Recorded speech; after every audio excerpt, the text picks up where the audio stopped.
Welcome to the channel. Today I'm going to show you how to track a Microsoft Store order.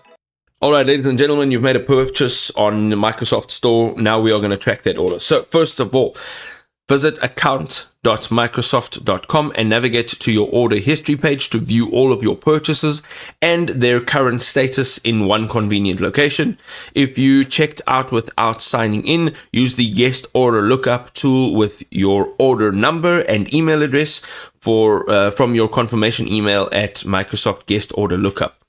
Now, once your order status shows shipped, then click on Track Shipping link to get real-time carrier tracking information and estimated delivery dates.